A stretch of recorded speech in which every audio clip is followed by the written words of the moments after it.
राजकीय, सामाजिक, क्रीडा, सांस्कृतिक, शैक्षणिक, गुन्हेगारी जे दिसतंय तेच दाखवतो TV9+। परभणी शहरातील स्विमिंग पूलमध्ये असलम नामक एका व्यक्ती शुक्रवारी सकाळी परभणी शहरातील प्रियदर्शिनी इंदिरा गांधी महापालिकेच्या स्विमिंग पूलमध्ये नेहमीप्रमाणे पोहण्यासाठी गेला होता। काही वेळाने त्याचा मृतदेह स्विमिंग पूलमध्ये आढळून आला, त्यामुळे शहरात खळबळ उडाली। महापालिका प्रशासनाने स्विमिंग पूलसाठी टेंडर दिले होते।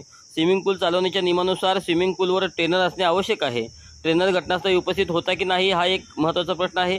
दुसरा महत्त्वाचा प्रश्न म्हणजे स्विमिंग पूलाचे पाणी विषारी असू शकते, त्याची चौकशी करण्याची जबाबदारी कोणाची आहे, असे अनेक प्रश्न आहेत जे मृताच्या मृत्यूचे कारण असू शकतात।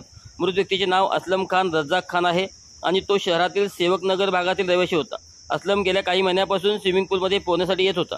आजही नेहमीप्रमाणे तो सकाळी स्विमिंग पूलमध्ये उतरला आणि स्विमिंग पूलच्या 2 फेऱ्या पूर्ण केल्या, पण त्यानंतर तो पाण्यात बुडाला आणि बाहेर आलाच नाही।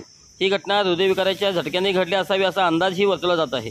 घटनेनंतर त्याचा मृतदेह बाहेर काढून पुढील तपासणीसाठी सरकारी रुग्णालयात पाठवण्यात आला आहे। यावेळी तिथे नागरिकांची मोठी गर्दी झाली होती।